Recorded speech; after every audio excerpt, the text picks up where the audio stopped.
Okay, good evening, everyone. Good evening. Thank you all for joining us. I'd like to really just take a few minutes. My name is Abbas Barzagar from the Department of Religious Studies at Georgia State University. I want to take just a few minutes of your time before we get into this wonderful program this evening to give you some context on why it is that we're here. What we have this evening is simply the public forum that is being made available to you and Atlanta area stakeholders and everybody that might be interested in listening in on the web in about a week about a conversation that is taking place at the Carter Center over a 2-day period on the future of Syria. Basically, what will it take? Multi-sector actors ask in this 2-day section, what will it take to bring the crisis to a halt, to manage this crisis in the short term, medium term, and long term? We have experts, really world-class experts here from the United States government, from the UK Foreign Commonwealth Office, from think tanks around the world, and we are meditating basically on what the role of religious actors will be in managing the conflict moving forward. The project is a product of a British Council initiative that aims to interface academics and policymakers on issues around the role of religion in international affairs. And it is really a remarkable testimony and testament to the importance of this conversation that most people that are here have brought themselves to the table, and they're investing valuable time out of their schedules to be part of this conversation. Tonight, what we hope to do is have a very brief conversation with some leading experts and then open up the panel to you and to the experts in the room and make this a really shared dialogue for Atlanta area stakeholders. To conduct this, we've been privileged to have another person who is shows the value of the conversation, extremely invested in this conversation, Mr. Jim Clancy from CNN. Many of you are familiar with him from CNN International. He's with over 30 years in the Bureau, and we couldn't ask for a better participant for tonight's evening. So with that, we'll roll the film and begin. Thank you, Jim. All right. Thank you very much, Abbas. Just one thing. Cell phones? Ta-da. Double check. All right. Make sure we have our cell phones off. You're really going to like this. What a great setting. Thanks to the Carter Center. I think you're really going to enjoy tonight because I've been talking to all the panelists and listening to them, and they're really first rate. This is a real treat, not only for you, but for me. All right? So if you would, just roll the tape to give us an idea. Syria has been ripped apart by a civil war that is entering its fourth year. The Syrian Observatory for Human Rights estimates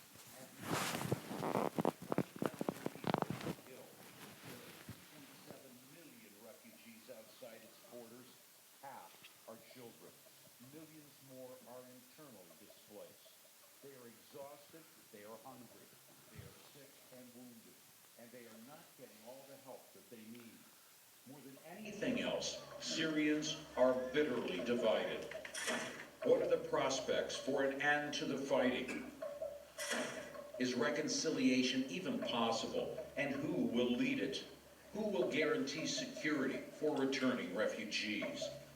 How will their homes, neighborhoods, and cities be rebuilt? Who will beg?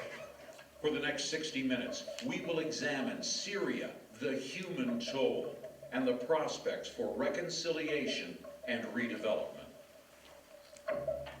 All right, I'm going to ask our guests, our panelists, to come up.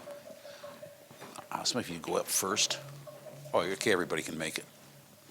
There you are. So, as I said, a great panel. And you know what else makes a great discussion? It's when you participate. So remember, you're a part of this as well.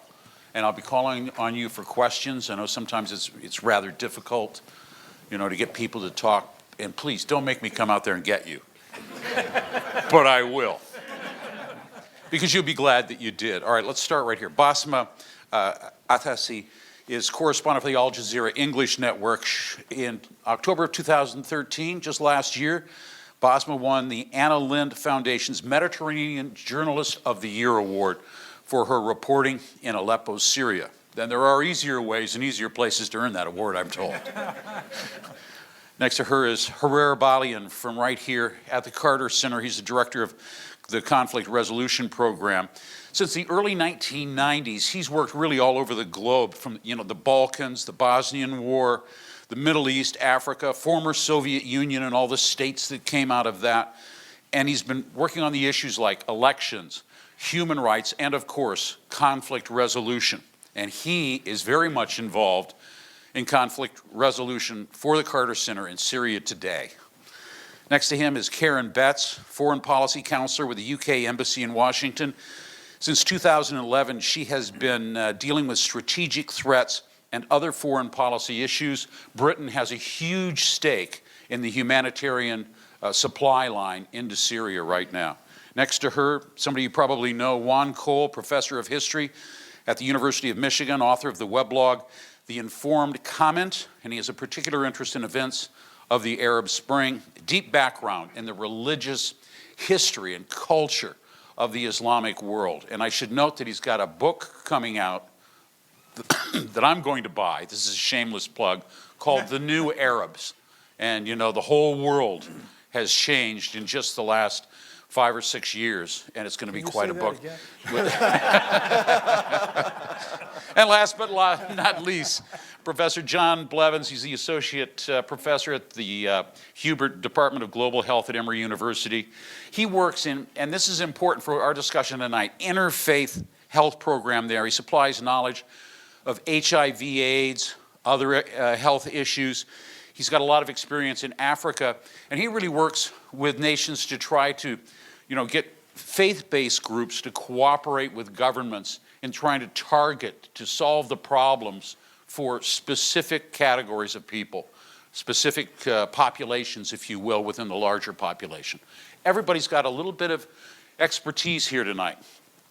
Altogether, this is going to be a rich discussion. Now, there's so much, and we have so little time.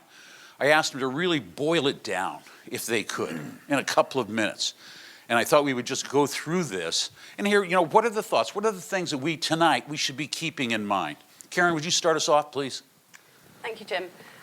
We've spent today, a group of experts, most of whom are in the room, talking about whether or not we think that Syria is a religious conflict. I don't think that it is. I think that it has a religious root.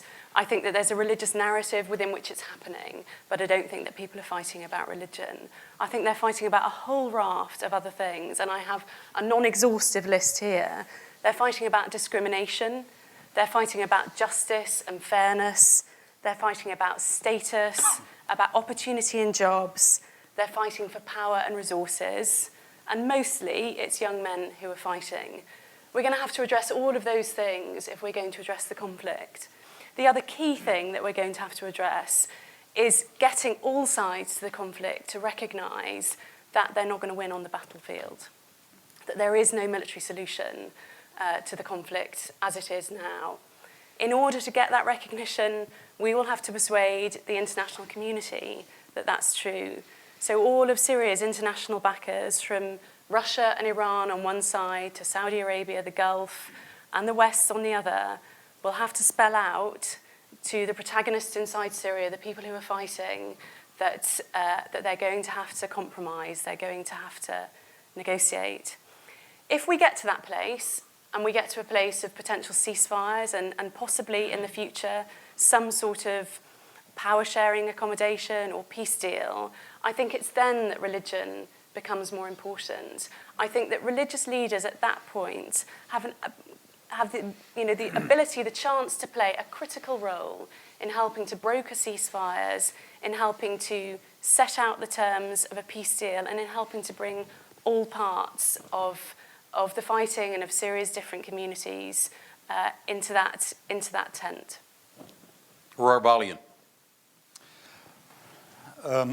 We saw on the clip, the short clip here, the tip of the iceberg of the humanitarian disaster that the country is facing. And frankly, we haven't hit bottom yet. Okay, if this conflict continues the rest of this year, we're going to see an exponential increase of the catastrophe and the disaster in the country. The problem is that we see no end in sight. to this conflict. Karen mentioned the stalemate on the ground, that there's no military solution. There is a stalemate on the ground. On a daily basis, we read and hear on television news and etc. that the regime has advanced on X front or Y front, and then the opposition has next day advanced on another front. Basically, we're talking about a stalemate on a military front. So there is no military solution for sure. Now, we have to move to a political solution, but how do we do that? And where is the political solution? It has to start with recognizing, acknowledging, and accommodating the interests of the regional powers that are feeding and fueling this conflict. I'm talking about Saudi Arabia, Qatar, Iran, Hezbollah, the Mahdi army from Iraq, and the P3, the P5, P4, Russia, US, France, and UK. We also have been feeding and fueling this conflict. The international community has to find an accommodation for their interest in Syria before we see an end to this conflict. And a place to start to build that consensus among the international community is ensuring humanitarian access to the country. Excellent. Professor Blevin?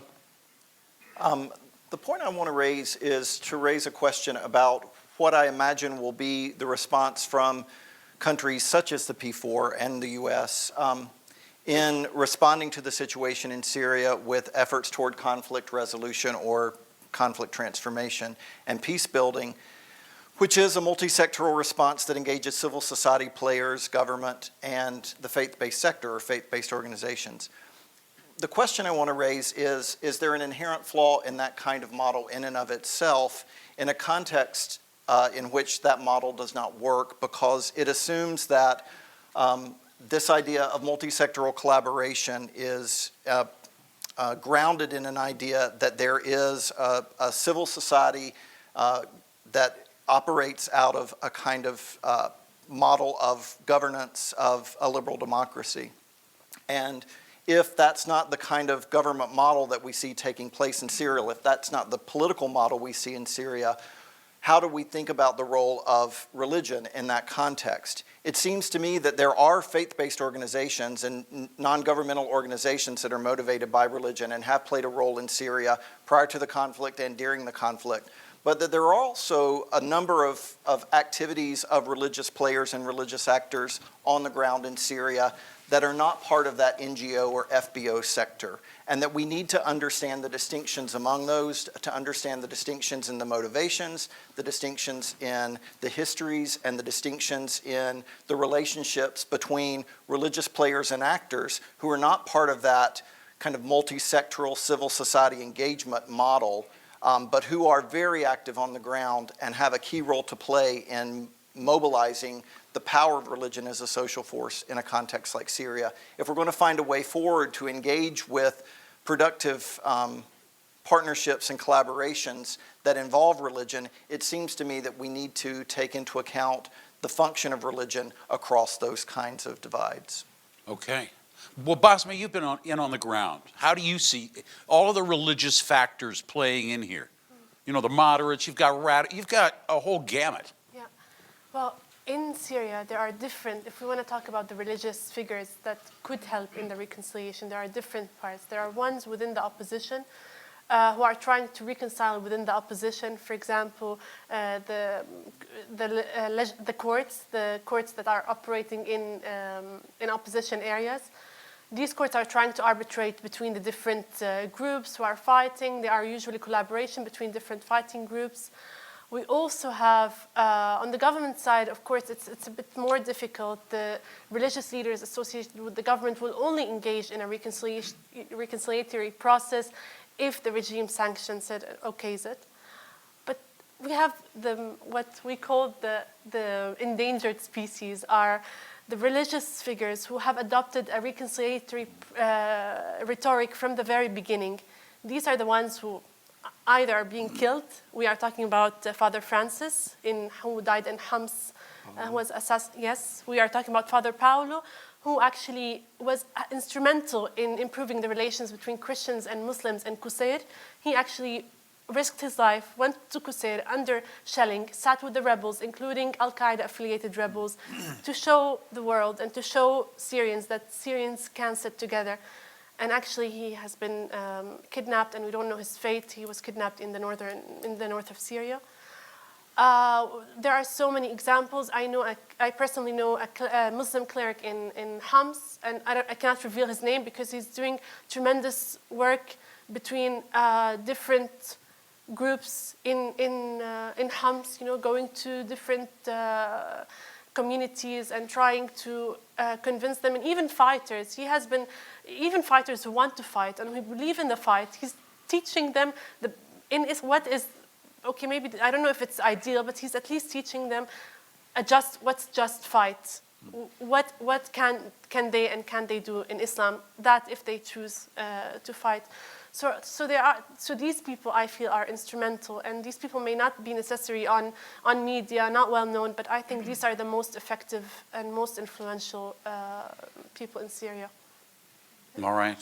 Well, all right, Juan Cole, you have the task of wrapping up our first phase here, as we look at some of the core ideas for us to consider tonight. Well, you'll have to excuse me. I lecture 18-year-olds for a living, so it's perfect. I'm here. I never assume knowledge. So let me just say that Syria is a country of about 22 million people. So it's Michigan and Ohio, and it is a country that's divided ethnically by religious ethnicity and linguistic ethnicity. So if you put together the religious minorities, the Christians and the various kinds of Shiite Muslim, and then the ethnic minority, which is the Kurds, you come to about 40% of the population. The other 60% is Sunni Muslim. That's the mainstream Muslim branch that predominates, say, in Egypt and so forth. And the regime in Syria is a secular, socialist, Arab nationalist regime. But its upper echelon is dominated by members of the Alawi religious minority. And as this revolution of 2011 unfolded, it so happened that a lot of the people who took issue with the one-party socialist Arab nationalist regime happened to be Sunni Muslims. Over time, it has taken a shape, and I agree with what was said, that this is not, they're not fighting about theology. How many angels God has or that kind of thing is not what's at issue. It's about distribution of resources and power and so forth. But it also is the case that they have tried to mobilize religious identities for the fight. So the Sunnis, some of them have gravitated towards Sunni radicalism, which then becomes Al-Qaeda, and the Alawites have hooked up with the Ayatollahs in Iran and with the Hezbollah in Lebanon, which are both also Shiite, even though they have no theological commonalities. So one of the questions we have before us is, okay, now religion is now being mobilized for political purposes, and people are being divided deliberately by the politicians along lines of religious ethnicity. Is there a way that you could fight back against that and enlist religious organizations in reconciliation, and I think especially in delivery of aid? As I said, 22 million people. But remember the statistics we've just heard. 2.5 million displaced abroad, as many as 9 million displaced internally. When I say displaced, I mean they don't have their houses anymore. They don't have access to their bank accounts. They're living on what aid they get, and some of them are not getting much aid because the aid's not getting into the country. Those in Lebanon or Jordan are more fortunate. But could we mobilize, say, the Greek Orthodox Church, because something like 10% of the Syrians are Greek Orthodox or Eastern Orthodox Christians, the same kind that they have in Russia and Greece. That church has charities and has international charities. Could we mobilize it to get aid to people? Could we mobilize some of the nuns and priests maybe to do some of the conciliation and mediation work? Some of them have been kidnapped by radicals. So that's the question before us. The Sunni institutions, the Shiite institutions, the Christian ones, and the other religious minorities, how could they play a positive role rather than this negative one? It's a perfect spot for me to get them involved and ask all of you. All right, yeah, you've read the newspapers, you've watched CNN, I hope, and you know, you're up on this subject. You heard what they had to say. How many people here, you know, is religion going to help or is it going to hinder? What do you think? How many people think that religion will help solve the problems of Syria when we go to rebuild? Come on, churches, NGOs, all right. And how many people think absolutely it will not? It's going to be the problem. The survey says they're almost split. Almost, but actually it was pretty even there. I mean, I think there might have even been an edge for the people that were, you know, believing in this. But before we even get started on that, who you're going to use, where do we begin, Karen? I mean, you know, we know the conflict's not over yet, and we don't know exactly when it's going to be over. But it's not too soon. That's why everybody's here. It's not too soon to ask the question, how do we prepare? What do we do? We need to get people talking. And we need to get people talking in private, I think, in secret, to start off with. We need to start to identify those people who we think might be susceptible to an alternative solution other than a fight to the death. And so that means exploring within the groups and all of the groups within the opposition as to who might be willing to start that kind of conversation. Okay, so it's talk. Herrera? Talk is right, yes. We need to start with talking. But more importantly than the Syrian groups who are fighting, we need to talk to the people who are feeding and fueling the fight. There is the countries who are fueling and feeding this war. So in other words, when the big powers get ready to give it up, the Syrians will go along. The big powers and the regional powers. The sectarianism the sectarian antagonisms in Syria did not come out of thin air. Okay, yes, there were antagonisms in the country throughout the last number of decades, but the external powers have been feeding and fueling this sectarianism in Syria. The extreme groups are getting funding and support not only from countries, Saudi Arabia, Qatar, the GCC, etc., but also charities and rich people from this country. So you've got people funding and fueling this conflict through competing organizations in the field, competing armed organizations in the field. Someone said earlier today that chaotic political developments in the country is not going to be productive, but chaotic military development in the country not only is not productive, but it's outright destructive. That is the root cause of the huge conflict that we're seeing in the country. Basma, go ahead. I'd like to support Herrera in what he said, because I completely agree, but just pick you up on something you said earlier. The P3, the UK, France and Germany, and France and the US, P3, E3, there are so many. There are so many terrible numbers. We've had the P4 as well. But anyway, so yes, the UK, the US and France are doing a tremendous amount of work to try to ensure that the funding and the military support going to the armed opposition is as sensible and as reasonable as it can be. I disagree. I disagree.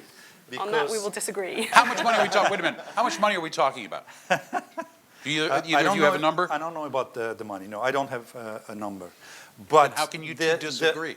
But the friends, the so-called friends of Syria, the 6 countries, the P3, Saudi Arabia, Qatar, and Turkey, have set up an operation center in Turkey, one operation center in Turkey, one operation center in Jordan. These operation centers are staffed by military/intelligence service people, officers. They're kind of like command centers. From the 6 countries. These operation centers decide which opposition fighting group will get how much ammunition to attack which locality inside Syria. They're sitting in Turkey and in Jordan. So they're deciding the operational level developments of this conflict. This is a new phenomenon. It started about 2 months ago. So Okay. whether we like to say it or not, we're involved. Definitely involved, yes. Juan? Oh, yeah, we're involved. The United States Congress passed a law that we should be involved and demanded that the Obama administration send in covert operation. The reason we don't know how much money is covert. The kind of aid that we're giving, it's black money. We don't know, but it's millions and millions of dollars. And what exactly they're doing with it is also a little unclear. To some extent, they seem to be training fighters in Jordan. And in other ways, they seem to be funneling money into these organizations. So the U.S., I think what Karen said before is perfectly right, that this thing is a stalemate. It's not going anyplace. We'll still be, in the same place 15 years from now if it's just military fighting. So Okay, the well, US here's a perfect time to ask Basma, because do people in Syria ever talk about, the day's got to come and it's got to come soon? Have you seen a change in their attitudes on the ground? People are tired. I was telling them that one person I met just told me, I don't care if we have a Chinese president, I don't care if we have anything, I just want this to be over. I think people are really, really tired in Syria, and I think so many people are speaking on their behalf.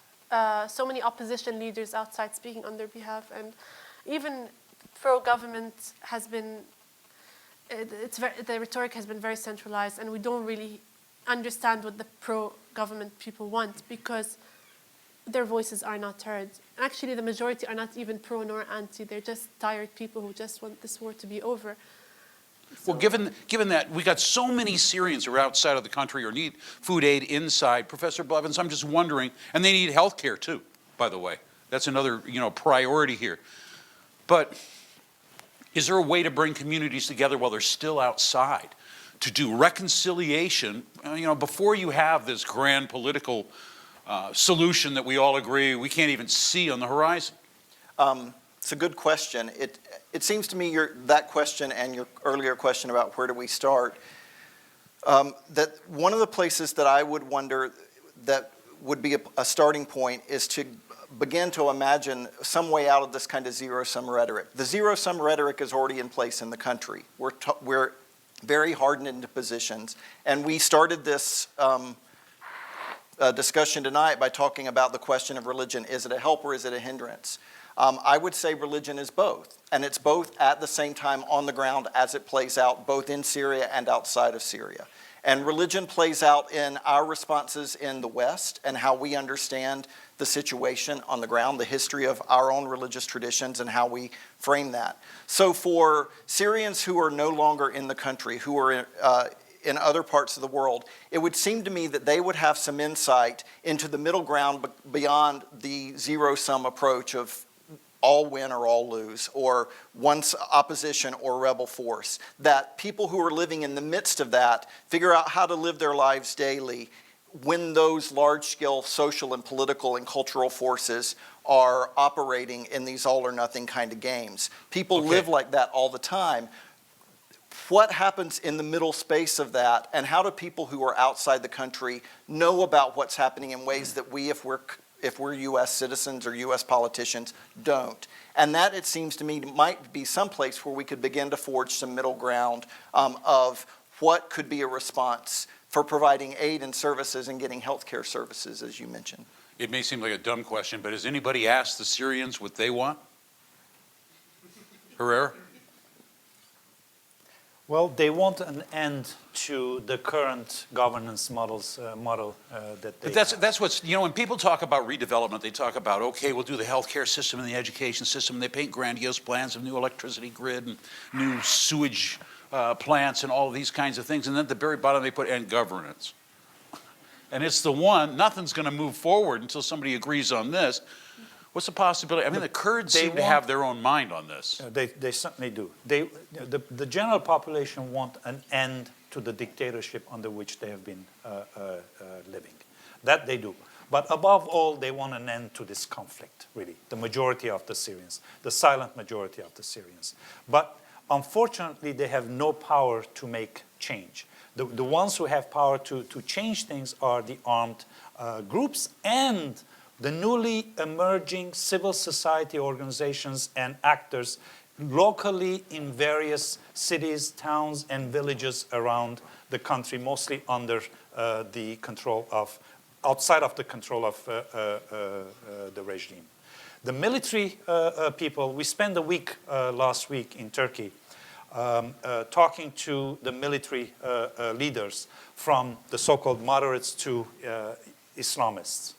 And you have a spectrum of views there as to what they're willing to compromise and how much they're willing to tolerate regime involvement in some sort of a transition process in Syria. Some say that, look, they can't admit this openly in public, but given the right circumstances, they can live with Assad having a role in the transition process. Others are adamantly opposed to it.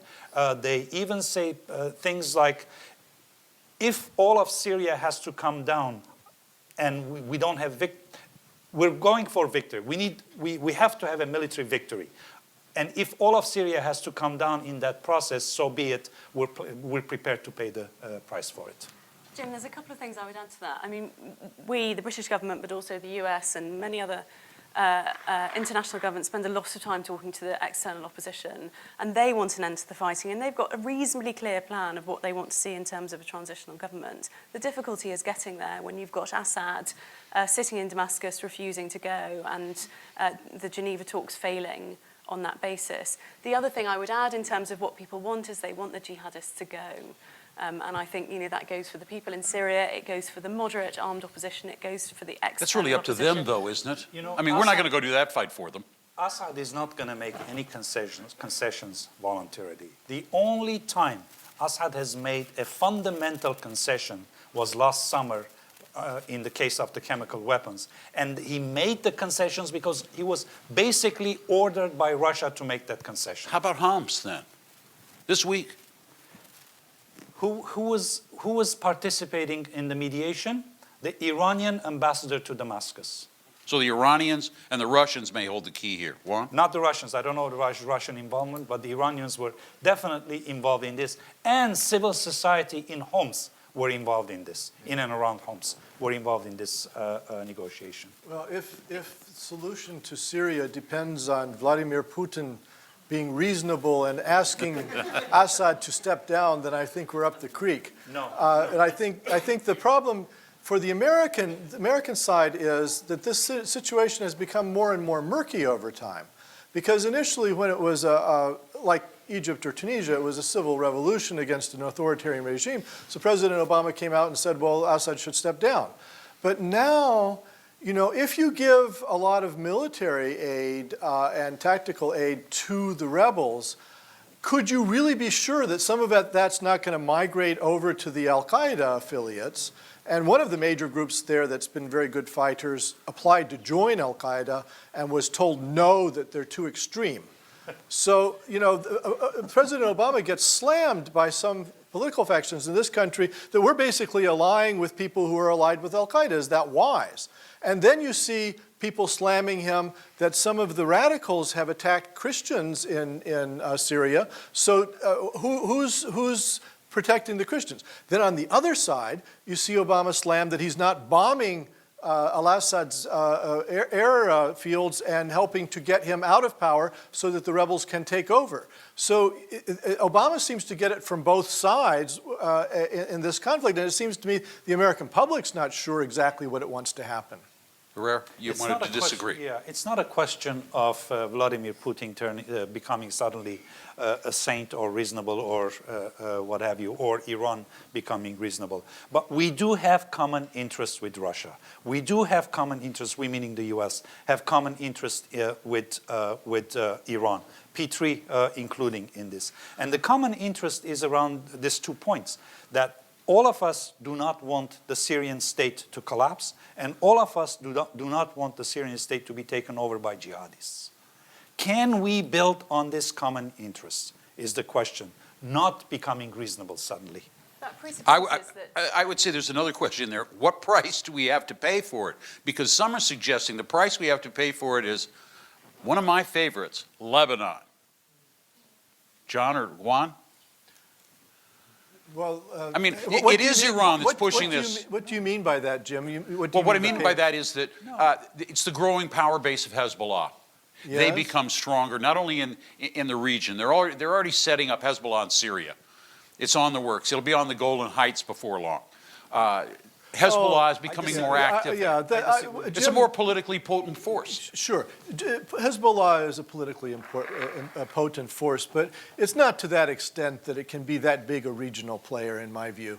Even just going over into very nearby, 15 miles in to Syria, cost them big time, as you know better than I, in the Lebanese political scene. And even their Christian allies are inside Lebanon are very skittish about this, although the Christians, are kind of on the fence about the Ba'ath regime.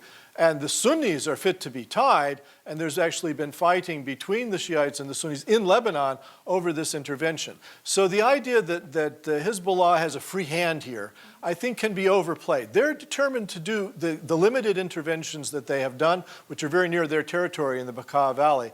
But the idea of Hezbollah in the Golan Heights, I'm sorry, I just don't think that's plausible. Well, that's what I'm sure there are the people who are- intelligence yeah. in Israel and other places is saying right now, today, that that's they're trying to propaganda. set up a Syrian Hezbollah. That's propaganda. All right. I'm sorry. That's propaganda. I hope so. Hezbollah's main interest is to ensure the rights of the Shia plurality in Lebanon. That's been their main fight. All the other fights for Hezbollah are peripheral. And to ensure that they get a weapon supply uninterrupted through Uninterrupted Syria weapons from coming Iran. in. Yeah. The question. I was glad that Karen, when she opened up the conversation, said that the Syrian uprising was based on discrimination, jobs, bread, fairness. That tied it in to me with the other Arab Spring uprisings in the other 3 or 4 countries. But I think it was the outside forces that made it into a sectarian. They put the sectarian card on the table. The Saudis are really good at that kind of thing. And the 3 big powers in the region being Saudi Arabia, Turkey, and Iran, you see. And because of so many reasons, in this case, Turkey is kind of on Saudi Arabia's side as far as not wanting the Assads to stay. And the question is? And the question is, I think Iran and Turkey can get together and make a common decision and find compromise easier than Saudi Arabia and Iran. And if that relationship, because they're a NATO country, can be exploited, I think Erdogan is very savvy in that area and could probably bring about an agreement between him and Iran quicker than the Saudis and Iran. And I think we can build on that. Unfortunately, though, whenever Iran is in the discussion, America runs for the woods. Anybody have a comment No, on that? Turkey has an important role to play, though. I think the improved relations between U.S. and Iran, based on the nuclear non-proliferation agreement, is one of the dim lights at the end of the tunnel. And that's something to build on as well. With regard to Turkey, it could play a positive role because ironically enough, it has good relations with Iran. But there was this, there's been this rash of leaks in the Turkish press about Erdogan's circle. One of the leaks seems to show a fairly high up Turkish official conniving to send money to one of the Al-Qaeda affiliates in Syria. And then Erdogan flies to Tehran and says it's its second home. So they seem to be playing both sides against the middle. I'm not sure whether that makes them a good interlocutor or whether it makes them untrustworthy to everybody. Turkey is a party to the conflict. I'm sorry. Turkey's Turkey is a party to the engaged. conflict. Yes, Big time. engaged. Yes. But I don't think, I think that the fight started and then it became more sectarian within Syria, and that's where it became fierce. Now, of course, the involvement of the region now is making it worse and is fueling it. But I think that you can't blame the region for a bad civil war having started out. I think once people start fighting and, families are forced out of their homes, family members are killed, the sectarian divisions, the sectarian battle lines get drawn very clearly. And there is a fierce fight going on in Syria that is fueled by Syrian grievances and Syrian concerns. Yes, it's overlaid with a regional context, but it's not just the regional piece that we need to sort. All right, I need a question from the audience. Look at all these bright faces. There's a young man with one right there. He's got the butterfly on his collar. So I have a very brief comment first. To say this was not sectarian it probably took it a few hours to become sectarian, to be honest with you. I mean, this is an area that's very inflamed when it comes to, and when we say sectarian, I have to define what sectarian means. It's not the Muslims against the Christians. It's two main parties. It's the Sunnis and the Alawites.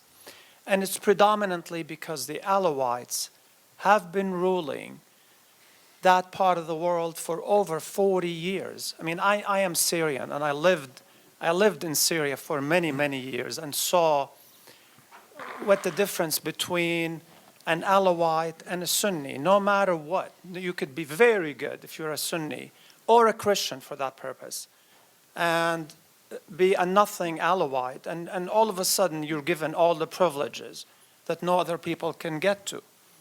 So my question here is, if we are going to throw the military solution out, and we're going to sit and talk, discuss these things among all of these different factions, what will bring the Assad and his regime to that table at a 50-50 level, 50%, 50%?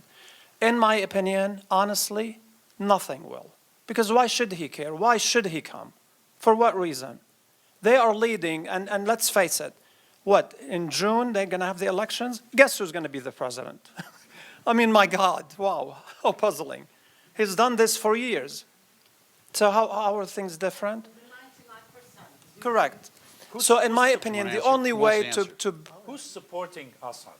Who's supporting Assad? Assad to conduct this war? Iran and Russia. Correct. Right? And Hezbollah yes, and 100%, and the of Mahdi course, army as of proxies. Course. Who is allowing that to happen? Right. The other side that's supposed to actually help a little bit to at least create some equality between the two. No. They made a mess out of Syria because of that Okay, support. well, how I'm about sorry. a no-fly zone? I then want at my least microphone back. Passively.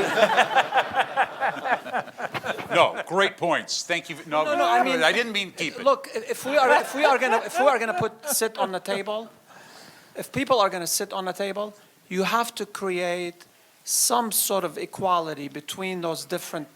All that's happening now is the opposition keeps on splitting. The only thing that they have is, they have sections of land that they can lay claim to. Well, that's going it. to be the solution then. The final solution is you split Syria. It's not what anybody wants, but No, I agree.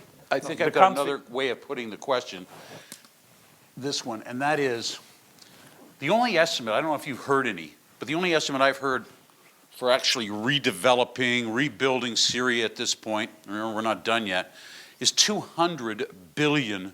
Correct. Now, how many people here say, that's good, that's my tax dollars at work?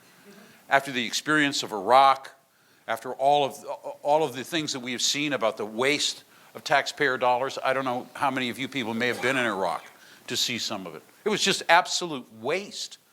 How are you going to get anybody, who's going to fund this? The rebuilding afterwards, well, I think we're way before that. I mean, the question on the table was, what's the end game look like and so forth. I have to tell you that the regime in the past year has started recovering territory and making it stick. So this dream that the rebels had, I think legitimately a year and a half ago, that the regime's not so far from falling and could be made to compromise, or that's over. I mean, this is just going to go on like this for a long time. And so the military solution is not on the table. If the factions are going to fight, then they're going to fight. Typically, we historians find that insurgencies last 15 to 20 years once they start. And only 20% of them are defeated militarily. Mostly it's by a political settlement at the end. So it's way too soon for us to be talking about rebuilding. Well, yes, way too soon. But I mean, the first thing we have to do is get a settlement. But what I was going to say is, if we know how unlikely it is that the rebels can be defeated militarily, and there is going to have to be a political settlement at the end, then we should be pressing for the political settlement as soon as possible. Why fight for 15 years and then have one? But the other thing to say is, partisans in Syria tend to want to make things binary, Alawites and Sunnis and so forth. And I'm sorry, it's just not that it's not that simple. The regime, 10% of the Syrian population is Alawite. They can't run that regime. without a very substantial buy-in from very large numbers of Sunnis and Christians and Druze and so forth. So it's not a simple binary of Sunnis versus Alawites. It's Sunnis allied with Alawites and then other groups. And Fadwa Suleiman and very prominent Alawites came out against the regime and lost their careers for it and so forth. So it's just not, it's not one versus one. It's multifaceted. It's like a cut diamond. And therefore, finding a solution is not so easy because there are lots of factions you'd have to make happy. All right. I certainly didn't mean that religion, that the Sunni religion is against the Alawite religion. That's not what I meant. It's not religion versus... Well, no, I see how they had, I talked to the bishop of Latakia, who told me, right from the 2.5, 3 years ago, told me, look, you guys are nuts pushing for another revolution on the streets. This isn't Egypt. He said, we may not like the guy, all right, but we like his enemies even less. And really got on me as a member of the media. He was seeing the circus being built up again. It's revolution time, this time it's Syria. And it wasn't the case. Even Egypt wasn't Egypt. No. Well, Egypt, everybody's scratching their heads this week. As we get ready for the big election, here comes the army again. John, thoughts? What you've illustrated to me, that just the complexity of the various factions and the various political and religious players. Okay, so you put it in motion. You put the politics in motion. You put the diplomacy in motion. Assad has to go along with it at some point, or you don't have a game, do you? No, you don't. Assad has to be part of the solution for a short interim period. Otherwise, there's no solution. Basma. When I was in Geneva, one of the Syrian government high-level diplomats said, we are ready to play that game, the Geneva, but we will not make any concession. And they really What did he mean, no concessions? They're not going to they're going to play any games that the international community imposed just to show that they're not the ones who are making the peace process fail. But they will just use words, play with words, do whatever it takes just to buy time. Because they think they're winning. They know they're winning. They think they're winning. I think no government can win when hundreds of people are being killed every day, when they don't have control over the commercial city Aleppo, the whole of the east, the whole of the north. I mean, we can't say, yes, they are winning in some parts of the country, but they are losing in a lot of parts of the country too. So How do you mean they're losing a lot of parts? I mean, yes, there is a stalemate. The regime is winning in the west and the south. The opposition is winning in the east and the north. But the opposition today is deeply entrenched in a bitter battle between ISIS and other Islamist groups, isn't it? That's what's really handed it to Assad. And, it's the presence of extremist terrorists that the moderate opposition have had to fight against that has enabled Assad to make the gains that he has. These people are here, the reason why those jihadists are here is because the countries who said they would support the opposition have not abided by their promises. They said so these opposition had really high hopes from the West that they would get support, a no-fly zone, military aid, targeted strikes against the regime, and this didn't happen. This is when the jihadists exploited this territory and came. So I think we can't just say, oh, now this is the major problem. I think the root of the problem is not really the jihadists. The jihadists are a consequence of failed promises. On that, I would just go back to, to the issue of public opinion that I think Juan raised. I mean, the shadow of Iraq and Afghanistan is very long. And, all of our politicians, British politicians and American politicians, put the question to our publics in the summer last year, and they said no. Extremists, jihadists, extremists, Al-Qaeda types love vacuum, power vacuum. It is not because the West did not support the opposition with weapons and no-fly zones, etc., that Al-Qaeda took root in Syria. Because there was a vacuum. because the government could not fight more efficiently against the opposition. A vacuum was created, and Qaeda took root in the country. Question right here. On the question back of the religious effect, the positive possible effect, I'm hearing these stories about individuals who really sacrificed and put themselves out. I just wonder, is there anybody on the Alawite side that has any kind of religious role, representative role, that could be brought into the process? Is there anybody that could be appealed to there? Basma? Actually, I was just on the phone with an Alawite friend, and I was thinking that someone's going to ask me this question. So I called him and I asked him, he's in the coast, and I was like, is there any person you consider to be a reconciliatory figure who can actually engage in a reconciliatory process? And he said that unfortunately the local, any local councils among the Alawite community have been completely been sidelined and marginalized by the Syrian regime, and they cannot do anything without sanctioning, without the okay of the Syrian government.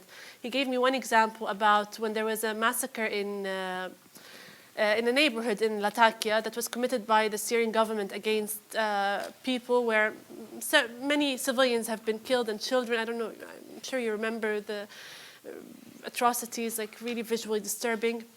And he said that the government has ordered two religious figures from the Alawite community to go and pay their condolences to the people, just in order to tone down the sectarian feelings, and they did that. And so to answer your question, But can he work on the regime? Does his religion, I think the question is, does his religion in some way or another counterbalance the politics of the Assad regime? Or is he completely subservient to the regime like everybody else? yes, they are. The Alawite religious figures are really, cannot have no powers whatsoever. They are either promoting the regime's ideology or very, very silent and not saying anything. Question right here. Over here, we have some questions over here. Thank you. All right. This question is for Herrera, my friend. You mentioned that the only time that Assad made concessions was when the Russians and possibly the Iranians persuaded him to. So I'm curious why you think that he would ever step down after 2 or 3 years of a transitional government, given the fact that the Russians or the Iranians are very unlikely to pressure him to leave power or leave office. I've heard from both Russian and Iranian diplomats that they are not married to Assad. They are married to Syria, but not to Assad. But they will never agree to a regime change based on pressure from the West. They will never agree to that. But if an election was held a year or two down the line, in which Assad decides not to stand and move out of the way, they would agree to it. They would agree to a regime change through election. And when and would Assad stand down? That would happen only if the Russians and the Iranians find it in their best interest for Assad to stand down. We'll force him to stand down, and then we have to think about what happens to Assad. Does he get amnesty? Does he get conditional amnesty conditioned on cooperation in a transition process? Those are questions to be addressed. Juan Cole? You know, the pragmatism of the Iranians should not be underestimated. This is not an ideological regime anymore. They're playing power politics. So I met with a very high Syrian National Council official who remained nameless last year this time in Paris. And he took me aside and told me this story. He said that he was in power, and the Iranians came to him behind the scenes, and they said, "Come with us." They said, "Detach yourselves from the West and from the Americans and become part of our bloc, and we'll support you." I mean, these are the guys who are supposedly 100% behind al-Assad and helping to crush the Free Syrian Army and so forth. But it's all a matter of what deal could be reached. According to him, and he said he felt a chill down his spine at how self-interested these people were.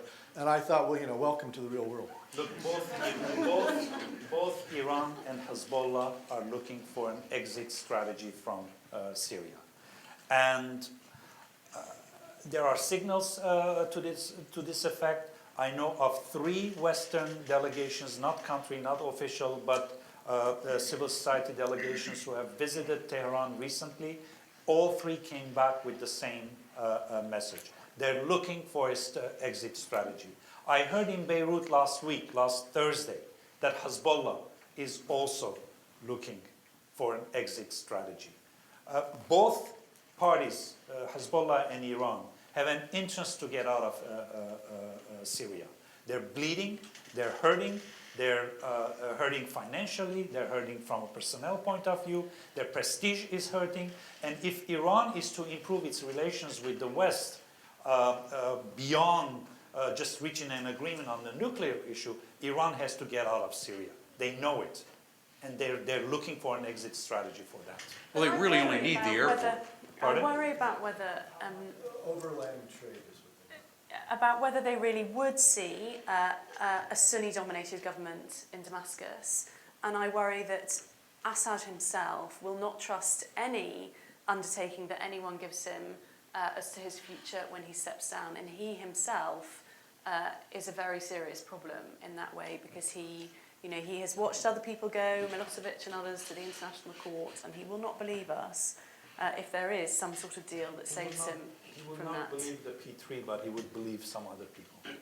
Okay, And I'm you not guys, even sure that the P3 could come we to that spent a agreement. lot of time trying to read the tea leaves and read their minds. I do want to move it back to the whole point that we're trying to talk about at least a little bit. We all agree. If it's out there, it's so far over the horizon, we don't see it yet. But the medical needs of people, the refugees that are stranded across borders, who guarantees their safety? I mean, how do you get those? How do you convince those people to leave? How do you move that problem? Because it's not just destabilizing. It's not just Syria now. It's Jordan that's destabilized. It's Lebanon that's destabilized. Turkey is, feeling the effects. Yeah, it's a great question, and I don't have an insight into it. I do. Can I go to another question that was asked earlier? It was the question you asked about, is there anyone in the Alawite regime? I think that's a really important and interesting question. I don't have the answer to it. But if we have these stories that were told up here on this stage about religious leaders who had a kind of moral courage to operate within the framework of the political powers going on that's going on in Syria, but with the different metrics as to what they would decide to do, I think there's something very powerful about that we should have some kind of moral imagination to look for. What does it mean for us to identify and to see people who make a decision not only based on the politics, I'm not saying to be politically naive, but to make a decision based on a kind of moral calculus which religion can provide, and religion can muck it up, but religion can also give someone a kind of impetus to respond to a situation that seems untenable, and it seems to me that this is a pretty good definition of an untenable situation. To avoid this kind of either-or approach that we're talking about. And it may involve personal sacrifice, it may be being disappeared, it may be giving one's life, it may be doing something that is absolutely horrific in terms of the cost that one pays. But the decision to do that, when religion motivates someone to make that decision, it seems to me that the moral power of that has some way to open up some other spaces. And it seems to me the question you are asking there is one that is worth us at least keeping on the table as well as we engage in this political analysis. All right, we have another question from the audience. Sometimes it seems that there's echoes of the Cold War in this conflict. The United States and its allies versus Russia and its allies. And I wonder whether there are specific concrete steps that faith-based organizations, Muslims and Christians in this country, could take to nudge the Obama administration to stop playing great power politics on the backs of the Syrian people. Whether that had to do with humanitarian aid, refugee aid, Security Council resolutions, work in the ICC, or what that might be exactly. If you will, pass that over back there. All right. Who's got the answer to that one? Anybody? I don't have the answer, but it's not just the U.S. that's playing the Cold War power politics, okay? I mean, let's not forget what's going on in Ukraine. It's not, yes, Ukraine is far away from Syria, but what is going on in Ukraine is having a direct impact on the way in which the international community is addressing the Syrian conflict. It's been put in the back burner, if that's possible, with the hot war still on. I mean, the US and Russia have lost the compass, basically, because of this competing interests in Ukraine. And that's the reason why the Geneva II process, partly the reason Geneva II process has been comatose the last month, 2 months. I think it's a really interesting question. I would shift it a little bit to ask not what Christian or Muslim or other religious organization or groups here in the U.S. could do to advocate to the administration how to respond, but what is it that they could do within their own intrinsic networks? What can Christians do with Christians? What can Muslims do with Christians, with Muslims? And what can Muslims and Christians do together in their own religious networks to respond to the situation with aware of the political calculus? Those networks already exist on the ground around the refugees in Lebanon especially, you know, where you have the Maronites and you have the Orthodox, you have everybody that's there with the Christians, and the Muslims are helping one another as best they can. So I mean, some of those networks are already there that people could be working on it, but I see them taking care of their communities, but they're not working to bring communities together, are they? I just want to say something on Christians and Muslims. One person in the audience was saying that there's not much sectarianism between Muslims and Christians, and I have to agree with him. Yes, there are ISIL who have waged war not only against Christians but against seculars and against anyone who disagreed with their beliefs. But I want to give an example that I gave earlier this morning about Yabrud, which I found fascinating. Yabrud is a town that is on the border with Lebanon. It's half Muslims, half Christians. Before what was called the Battle of Yabrud began, in which the Syrian regime regained control over that town, there were Muslims and Christians living together under the Syrian regime shelling together. And that town was actually controlled by rebels, mainly by Jabhat al-Nusra, which is Al-Qaeda. ISIL, which is the Al-Qaeda breakaway, has managed to go into one church, destroy all the crosses there, and they already had a lot of fallout with the other rebels. But 2 other churches were fully functional. There were Sunday masses every week under the shelling, and actually nobody. There were no problems whatsoever. There was coexistence, and when So the capability is there. You saw it's not examples. The capability, it's there. It is there already. It's not like it was there and then it disappeared. There was no problem between Muslims and Christians. The problem between Alawites and Sunnis have been aggravated because, unfortunately, this regime is Alawite-led, and a lot of the officers who have been engaged in the crackdown on civilians from the beginning of the uprising, and with the videos that emerged showing officers torturing civilians, had a deep Alawite accents. They were mainly Alawites. That's the truth. We cannot hide it. And that's where the sectarianism has been aggravated between the 2 sides. Can I move on? Because we're just about out of time.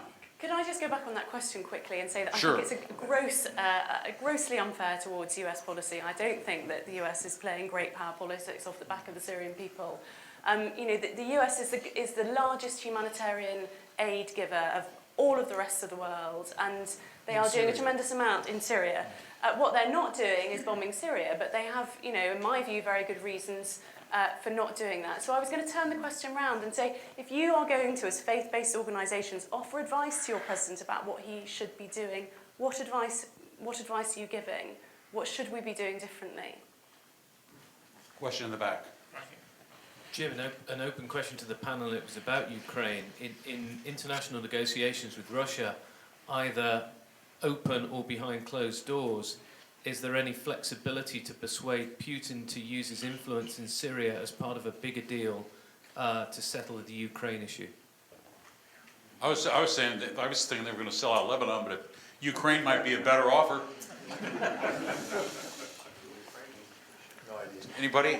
Well, I mean, in other words, in some way or another, a package deal, you know, or maybe it's already in the works. You know, everybody said, what a stunner. I mean, do you hear Putin pulled his troops back from the border and all these other moves, told them in Ukraine not to hold their election, you know, to declare their autonomy. I mean, something happened.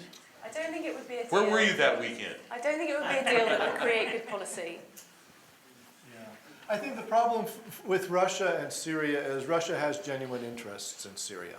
And those interests, it's a great power, and those interests have to, you know, work out for it in order, it has to see any deal that it makes as not What do you see really as their big interest in Syria? They have several interests. First of all, Putin wants to reconstitute Russia as a self-respecting country and recover some of the spheres of influence that the old Soviet Union So the had. port on the Med and the finger in the eye of Well, no, Obama. no, I mean, it's more positive than that. I think they have a long relationship with Syria, and they want to maintain that relationship. And they thought that the Americans and NATO stole Libya from them, and they just don't want them stealing Syria.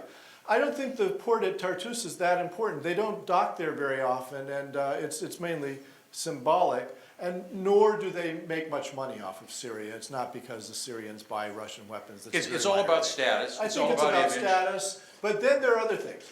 First of all, Putin has, in my view, an Eastern Orthodox church policy, and it's one of his constituencies inside the new Russia, is the church. Well, 10% of Syrians are Eastern Orthodox Christians, and they are connected to the ones in Moscow, and they need, from Russia's point of view, the Syrian Christians have to be protected because they're Eastern Orthodox.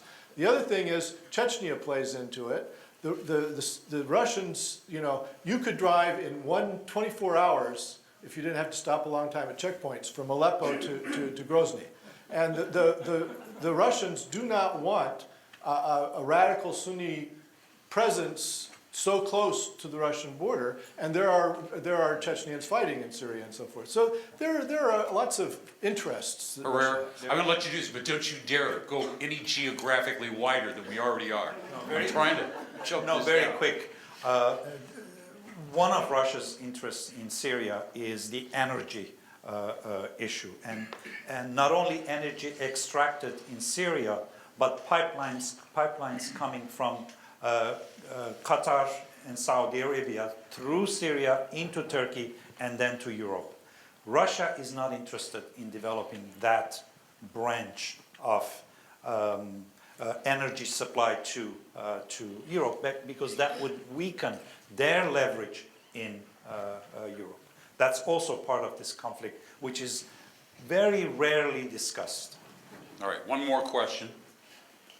Or you want me to wrap it up, don't you? You know, you're All right, well, let's do one more question here. This gentleman has been waiting patiently. He's got a nice tie. And the other guy in the back, he has a microphone, so he's really ruling the roost. Here, go ahead. Go ahead. But much of the effort has been concentrated so far on the long-term solution. While the Syrian people are suffering every single day from bombing, would you envision the courage from the 3 Ps to jump in and say, Assad, you got to stop this ruthless barrel bombing on the cities? We say that all the time.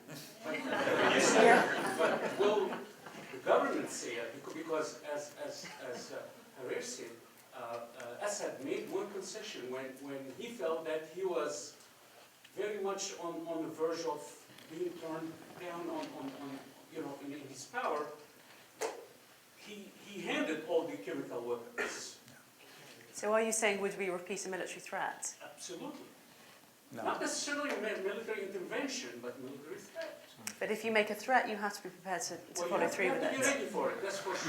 Nobody in the United States really wants this. I will assure Nobody you- wants to get involved in another war. We haven't even paid for the last two. I will assure you, as a Syrian citizen, one helicopter from the U.S. Army will get Assad on a plane somewhere else. You don't have to. I think more realistically, I think the first step, yes, you're right, the Syrian people are suffering, and everything we've talked about takes a long time to put in place before it takes an effect and have an impact on the situation on the ground. The first issue to work on in a consensus with the international community and regional power is humanitarian access to Syria. Not humanitarian access through Damascus only, but humanitarian access from all the borders of Syria, okay? Never That achieved has- that. They've tried again and again, They had have to- promises, never achieved it. They have to try it 100 more times, and they have to work this through. One last question. Thank you. I'm Greek Orthodox, so our people are certainly one of the suffering minorities of all the people who are suffering in Syria. We're very, very concerned. I'm glad you mentioned the role that Turkey plays in this. This is a proxy war. The people of Syria do not, in general, embrace the concept of extremism. It's not in their history, but there's a proxy war going on. And also, Israel has some influence through their hold on the Golan Heights, which they still occupy today. Having said that, there is some hope with some of the religious organizations who are already on the ground, including one in particular, which the Orthodox churches have sponsored, called International Orthodox Christian Charities. And we've got aid, hygiene kits, clean water kits, things like this, blankets, food, going to people who need it, regardless of their religious badge of social identity. We do not ask those questions. We're there to give humanitarian aid, and we've been doing it. So we ask people to continue to support groups like that so we can at least feed people and help children and get medical aid where it's needed most. Thank you. What I would say is exactly what Maria has said. It's not that, there isn't as much aid around as there should be, but there is a lot. And the difficulty is about access. And it's about the regime basically controlling access to all the hard-to-get areas. It's where the kneel people or most in starve. need are. Yeah, and he is. Assad is following a policy of starvation amongst a number of his people, and it's absolutely shocking what he is doing. There is aid piled up on the borders, and the British government has just started to deliver more of our aid cross-border rather than through the UN, which has to go through the regime. In many instances, it's not a shortage of stuff, it's just getting it to the people who really need it. And, Assad is entirely to blame for those blockages. I advocate drone aid. Much better use for them. What if it hits people? No. Let me wrap this up, just by going down the line. And I can start with you, Professor. One of the things, and we're not much, as you heard here tonight, this panel really doesn't think the time is ripe for dealing with, talking about rebuilding Syria. Sure, you can plan, you can map things out, you can talk about it, no harm in discussing it, but it's, as we heard here tonight, 20 years down the road maybe. It's a while. But you've heard people talking about that lost generation of Syrians. Those little kids that you see on TV today, they're the ones who are going to be in their prime to rebuild the country. And think about how traumatized they are. And as we end tonight, John, I'll start with you. I mean, what's your final message if we're thinking about Syria today, about its people? Because that is the priority right now, what we can do.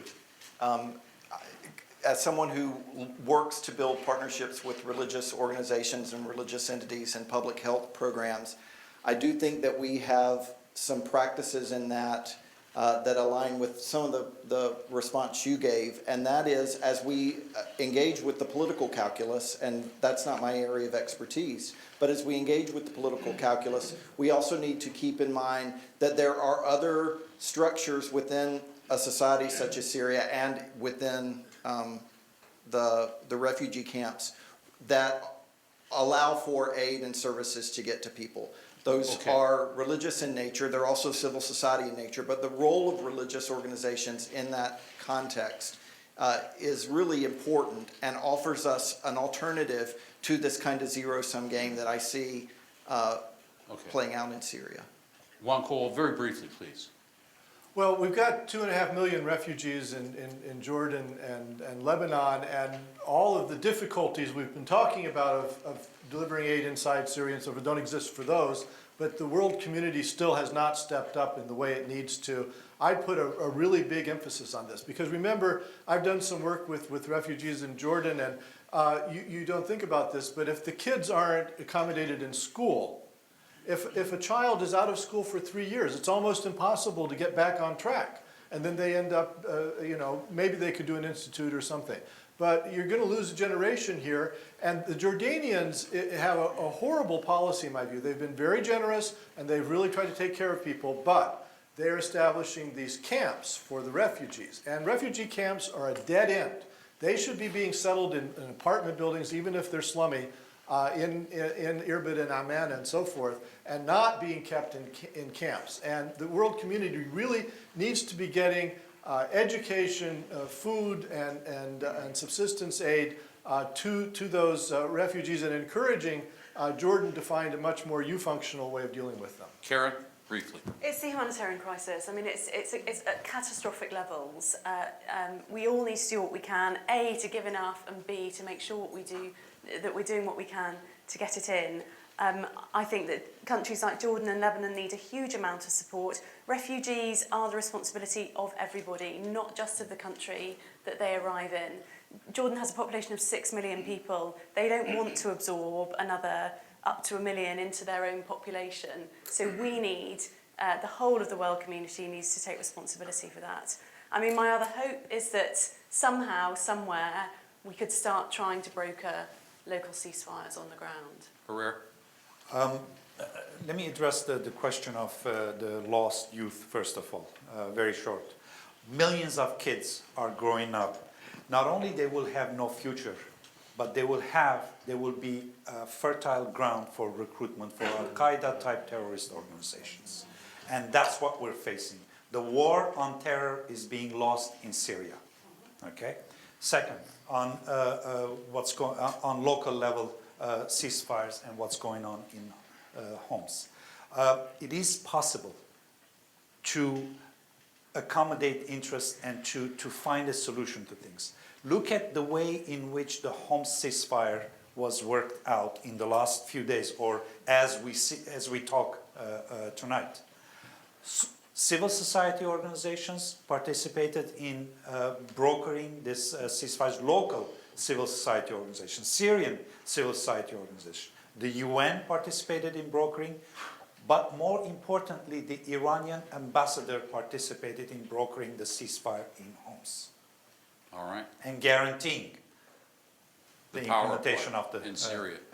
Basma, finish us off just in terms of this lost generation. About the Iranian, there were reports that there was an Iranian personnel held in Homs, and this is when Iran had to be involved, and also with the Homs negotiation. Maybe it's a success, but also it is tragedy. It is. But they starved them for 2 years. Exactly.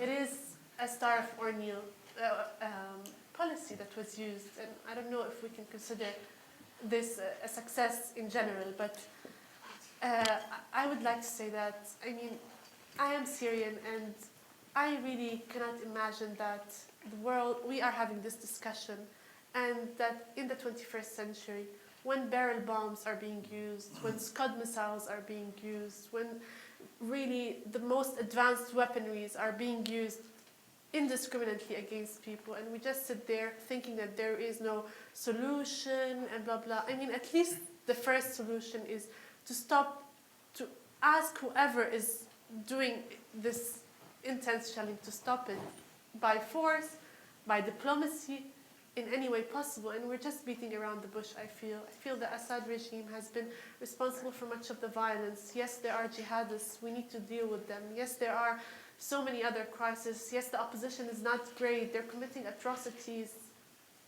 This is true. But the amount of damage that is being caused by barrel bombings and all of this is just beyond imagination, and this needs to stop. Basma. Needs to stop. Thank you Exactly. very much. All this A final word, ladies and gentlemen. Make it brief, all right? I'm sure it's going to be good. Go ahead. Just a moment. Microphone coming. You know, as many people said here, with someone who is gaining ground, we will not be able to stop him. We will not. With someone who is using starvation, bombs, scuds, slaughtering, and everything, he will not be stopped by diplomatic. Hitler did not stop by diplomatic. All right. A very Thank you. sober reminder at the end of our discussion. I'm not Hitler sure. did not stop by himself. All right. I want to thank all of you for participating, for being with us tonight in this forum. I want to thank the Carter Sitter. And Abbas, I want to thank you for inviting us. You're going to thank the panel? You want me to? You want to.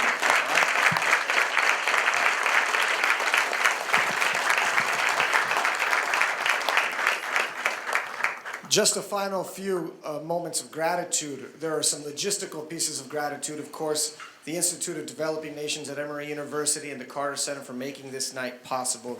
We're deeply grateful. Jim Clancy for your investment and your time, and for the panelists. But more importantly, a very sincere thank you to you and all of the Syrian community members that are here this evening. I've been in this city about 10 years. I've seen our local institutions, our local family, friends, and those networks be destroyed because of the Syrian crisis. The fact that you were in the room this evening to sustain this conversation is a beginning. I want to thank you all for making that effort. Please.